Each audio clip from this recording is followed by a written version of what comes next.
Bonjour chers étudiants et bienvenue dans une série d'exercices sur la thermodynamique, série numéro 2, dans laquelle je vais parler un peu d'une transformation irréversible. Vous avez souvent l'occasion de travailler uniquement avec des transformations réversibles.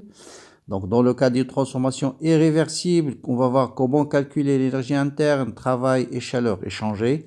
Ensuite, dans un deuxième exercice, on va essayer d'établir la loi des gaz réels et essayer de comprendre la signification de chaque terme qui apparaît dans cette équation-là d'état d'un gaz réel.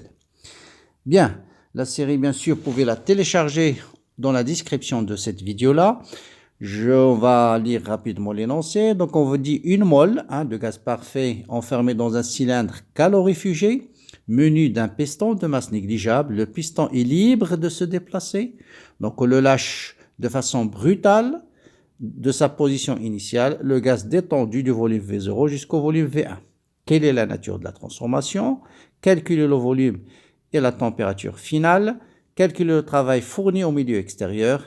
Calculer la variation de l'énergie interne. Le premier principe est-il vérifié? On va dans la pression initiale, température initiale, volume initial, pression finale, chaleur spécifique molaire et la loi des constantes des gaz parfaits. Voilà pour le premier exercice. Bon, le deuxième, on vous dit qu'une mole de gaz obéit à la loi d'équation suivante. Voilà l'équation d'état. D de P, c'est un terme fois D de V, plus un autre terme fois D de T. Et dans ce terme, il y a une fonction de volume qu'on va essayer de déterminer. Bien, en utilisant le fait que D de P est une différentielle totale exacte, donc voilà ce que vous allez utiliser. À partir de là, montrez que F de V s'écrit sous la forme R sur V moins B plus C1. C1, c'est une constante d'intégration. Ensuite, par intégration de cette équation 1, c'est toujours cette équation 1, si vous l'intégrez, montrez que vous allez trouver l'expression de la pression sous cette forme-là. C2, c'est une autre constante d'intégration. Maintenant, montrez qu'à partir des considérations physiques, montrez qu'à partir de la loi limite des gaz réels, c'est-à-dire dans le cas d'un gaz parfait, on a obligatoirement C1 égale C2 égale à 0. Voilà pour cet exercice. Bien sûr, je vous conseille de vous abonner à la chaîne pour recevoir toutes les nouveautés et aussi pour aider cette chaîne à se développer. Bien, comme d'habitude, toujours notez bien ce que c'est que l'état initial, ce que c'est que l'état final. Donc, l'état initial, c'est un gaz dans un piston de pression P0, V0. À l'extérieur, la pression est P1. On va lâcher de façon brutale le piston et il va se déplacer d'une position initiale vers une position finale. Bien sûr, il va s'arrêter au moment où la pression à l'extérieur est égale à la pression à l'intérieur du piston. Quelle est la nature de cette transformation? Quand on vous dit on lâche de façon brutale, ça veut dire la transformation ne va pas passer par des états quasi statiques. Elle va passer rapidement de l'état initial vers l'état final. Et ce type de transformation, c'est ce qu'on appelle une transformation irréversible. Irréversible. D'accord? Donc, elle passe donc rapidement, brutalement, sans passer par des états d'équilibre intermédiaire d'un état initial vers un état final. Deuxième question, calculer justement les températures et la pression finale et la volume final. Donc, calculer on va essayer de déterminer la quantité de chaleur et le travail échangé lors de cette transformation irréversible. Qui dit transformation paroi calorifugée, ça veut dire la quantité de chaleur échangée, elle est nulle. Qui dit transformation réversible dit tout de suite que le travail, c'est moins la pression extérieure fois delta V, fois V1 moins V0. Donc là, on ne va pas intégrer D de P parce que au cours de la transformation, la pression passe d'un seul coup de l'état P0 jusqu'à P1. Lors d'une transformation irréversible, la pression est constante, est égale à la pression du milieu extérieur. D'accord? Donc W, ce sera moins P1, facteur de V1 moins V0. Bien. Donc, pour un gaz parfait, vous savez que la variation de l'énergie interne ne dépend que de la température. D'accord? CV, facteur de T1 moins T0. Donc, delta U, c'est la chaleur échangée plus le travail échangé. Ce terme, il est nul. Donc, il vous reste delta U, c'est moins P1, facteur de V1 moins V0. Qui en même temps, CV molaire, facteur de T1 moins T0. Je remplace P1 fois V1 par R fois T1. P1 fois V0, je remplace V0 par RT0 sur P0. D'accord? Vous avez P0, V0 est égal à RT0. Donc, je remplace V0 ici par RT0 sur P0. Pourquoi? Parce que je sais P1 sur P0, c'est 1 demi. Donc, ce terme, c'est 1 demi. Et voilà, j'ai une équation où on apparaît uniquement que T1 et T0. Donc, je peux déterminer T1 en fonction de T0. Donc, je remplace donc CV par sa valeur, 5 demi de R. Je simplifie par R et par R. Là, vous avez une seule équation, un seul inconnu qui est T1. Donc, on va trouver facilement que T1 est égal à 6 septièmes de T0. Application numérique, ça vous donne 282,8 Kelvin. Pour le calcul de V1, si vous connaissez le pression finale, bien sûr, vous pouvez déterminer, et on connaît la température finale, on vient de la calculer, on peut déterminer le volume final. Le volume final, c'est RT1 sur P1. Bien sûr, P1, c'est 10 puissance 5, c'est 1 bar, c'est 10 puissance 5 pascal. Donc, la pression, c'est le pascal, notez bien. Pression, l'unité, c'est le pascal. Le volume que vous allez trouver, c'est en mètres cubes. C'est pourquoi je l'ai mis en rouge. Le volume qu'on calcule dans la loi des gaz parfaits, c'est en mètres cubes. Donc, si je le transforme en litres, ça me donne 23,53 litres. D'accord? Donc là, ce qui est important, c'est que dans cet exercice, transformation est réversible. Le travail, c'est moins la pression extérieure fois delta V. Bon, pour calculer W, bien sûr, c'est moins P1, pression extérieure, c'est la pression atmosphérique fois delta V. Je connais le volume final, volume initial. L'unité de travail, c'est le joule. Donc, vous voyez bien que c'est un travail qui est négatif. Pourquoi? Parce que c'est un travail qui est cédé par le gaz vers l'extérieur. Donc, c'est le gaz qui va fournir un travail pour déplacer le piston. Donc, le système qui fournit le travail et ce qui est fourni en thermodynamique, il est compté négativement. Donc, pour la variation de l'énergie interne, on sait que delta U, c'est égal à Q plus W, sachant que Q est égal à 0, donc delta U est tout de suite égal à W, c'est moins 980. Est-ce que le premier principe est vérifié? On va calculer delta U par CV facteur de T1 moins T0, 5 demi R facteur de T1 moins T0. Vous remplacez R par sa valeur et vous allez trouver exactement moins 980 joules. Donc, le premier principe est bien vérifié. Bien. Maintenant, voilà un deuxième exercice où il faut vraiment savoir manipuler la notion de différentiel total exact et dérivée partielle. Donc, on vous donne une équation qui est donnée par D de P, c'est un terme que j'appelle A fois D de V plus B fois D de T. On nous dit montrer que F de V est donné par cette expression. Pour le montrer, on nous dit d'utiliser le fait que D de P est une différentielle totale exacte. Qu'est-ce que ça signifie D de P est une différentielle totale exacte? Ça veut dire si D de P c'est un terme fois D de V plus un terme fois D de T, ça signifie que la dérivée de A par rapport à la température à volume constant est égale à la dérivée de B par rapport au volume à température constante. Voilà ce que ça veut dire. D de P est une différentielle totale exacte. La dérivée de ce terme par rapport à cette variable est égale à la dérivée de ce terme par rapport à la deuxième variable.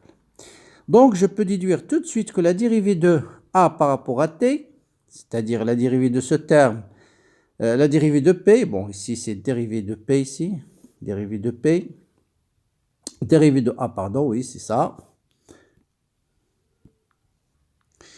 Bien, donc la dérivée de A, on l'a dit, donc la dérivée de ce terme par rapport à T à volume constant est égale à quoi? Est égale à ce terme. Donc la dérivée de A par rapport à V,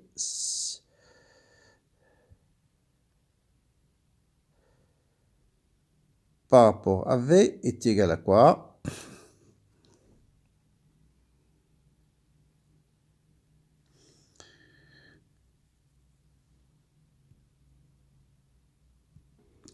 Donc, calculons la dérivée de A par rapport à T. On a dit A, c'est ce terme. Donc, si je dérive par rapport à T, volume constant, donc ça me donne moins R sur V moins B au carré. Donc, et la dérivée de 1 sur T, c'est moins 1 sur T carré. Donc, voilà la dérivée de A par rapport à T. Maintenant, c'est quoi la dérivée de ce terme par rapport à V? Donc, la dérivée de F', c'est F'. La dérivée de 1 sur V carré, c'est moins 2V sur V au cube. D'accord? Donc, on va simplifier et il manque un T carré ici. Voilà. Donc, moins 2A fois sur T carré fois V au cube. Donc, voilà l'expression de D de A sur D de T. Donc, ce terme égal à celui-là. Ceci va nous permettre de déterminer l'expression de f de v. Donc, vous voyez bien que ce terme est égal à celui-là. Donc, f' de v est égal à ce terme. Voilà, c'est ce qu'on va utiliser. Donc, f' de v est égal à moins r sur v moins b au carré. Ça veut dire que f de v est égal à r sur v moins b plus une constante. Voilà.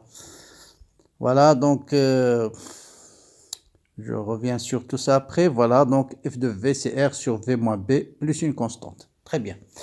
Maintenant, on nous dit de montrer, en intégrant l'équation 1, c'est-à-dire cette équation-là, que P est donné par ça. Bien. Qu'est-ce que je peux dire à partir de cette équation? Je peux calculer d de P sur d de V. La température constante, c'est ce terme. D'accord? Et on va faire l'analogie avec... donc, on va intégrer après cette expression qu'on va trouver. Voilà, d de P sur d de V à température constante, c'est égal à ce terme, c'est-à-dire moins RT sur V moins B au carré plus 2A sur TV au cube. Bien, j'intègre maintenant par rapport au volume à température constante pour trouver P. Donc, l'intégrale de 1 sur V moins B au carré, c'est V moins B. L'intégrale de 2 sur V au cube, c'est moins 1 sur V carré. Donc, j'intègre par rapport au volume à température constante. Donc, je peux ajouter une constante qui dépend éventuellement de la température. Donc, voilà l'expression de P en fonction de V. Maintenant, il nous reste à déterminer cette constante-là. Donc là, je vais calculer d de P sur d de T de deux manières. Donc, d'abord, à partir de cette expression-là, d de P sur d de T à volume constant, c'est R sur V moins B, plus A sur TV au cube, plus C'.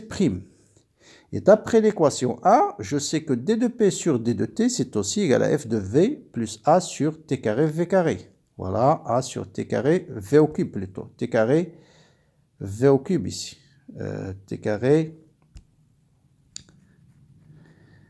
V au cube ici. Ah, d'accord, donc il y a donc V au cube plus d de P sur d de T à volume constant. Donc c'est f de V plus A sur... Attendez, il y a une constante. Bon, il y a ici une petite erreur, hein, je l'ai corrigé. Donc là, c'est la dérivée de ce terme par rapport à t. La dérivée de 1 sur t, c'est moins 1 sur t carré. Donc là, le v carré doit rester v carré. D'accord? Plus c'. Maintenant, je reviens à l'équation A et je calcule d de P sur d de T à volume constant. C'est égal à f de V. Et on vient de montrer que f de V, c'est R sur V moins B plus C1 plus A sur T carré V carré. Donc, ce terme doit être égal à celui-là parce que d de P sur d de T à volume constant est égal à d de P sur d de T à volume constant. C'est le même. On l'a calculé juste de deux manières différentes. Donc, vous voyez bien que ce terme va se simplifier avec celui-là. Celui-là va se simplifier avec celui-là. Il va rester C' de T est égal à C1. Donc, j'intègre l'intégrale de C', c'est C1 fois T. L'intégrale de C1, c'est C1 fois T plus C2. Donc, je remplace dans l'expression de P. Et voilà, je retrouve mon expression de la pression finale. Bien. Maintenant, on nous dit que montrer à partir que de la loi des gaz réels, c'est la limite des lois des gaz réels, il faut que C1 soit égal à C2 soit égal à 0. Or, pour la limite d'un gaz réel, c'est un gaz parfait. Si je prends un gaz parfait, si je tends le volume vers l'infini, donc puisqu'il n'y a pas d'interaction entre les molécules par définition pour un gaz parfait, donc la pression, si le volume tend vers l'infini, la pression va tendre vers 0. Il n'y a plus de choc entre les molécules et les parois, d'accord? Donc les chocs sont minimes, donc la pression va tendre vers 0. Donc on va tendre le volume vers l'infini ici et la pression vers 0. Donc si je factorise par V l'équation que j'ai obtenue de la pression, V sur B va tendre vers 0, ce terme va tendre vers 0, il va me rester RT sur V plus C1 fois T plus C2. Or, pour un gaz parfait, si je suis dans la limite ou une pression en volume infini, une pression nulle, je suis dans le cas d'un gaz parfait, donc je dois avoir PV égale RT. Ça veut dire obligatoirement C1 fois T plus C2 égale à 0. Et donc voilà, on arrive à l'équation finale de ce gaz-là. Donc vous voyez, par rapport à un gaz parfait, vous avez deux termes supplémentaires qu'on va essayer de... ici c'est T, donc il y a A sur TV carré et il y a moins B. Que représente en fait ce terme? Il tient compte de quoi? Il tient compte de l'approximation qu'on a négligée dans la loi des gaz parfaits, le volume des molécules. Or, les molécules possèdent un volume non nul. Et donc, si on tient compte de ces volumes, on ne peut pas comprimer de façon infinie le volume d'un gaz. Il faut tenir compte du volume des molécules. Et pour en tenir compte, il y a ce paramètre B qui tient compte du volume des molécules. Ce terme, il tient compte de quoi? Il tient compte de l'interaction attractive entre les molécules qu'on a négligée. Donc, la pression du gaz va diminuer en tenant compte de cette pression, de cette interaction attractive qui va être liée, on va voir qui va être décrite par les forces de Van der Waals en fait. Donc, force de Van der Waals crée une certaine interaction attractive entre les molécules et donc la pression va être plus faible va diminuer d'un terme d'un A sur TV carré. Donc voilà l'équation d'un gaz réel. Donc voilà pour cette série dans laquelle j'ai essayé de voir un peu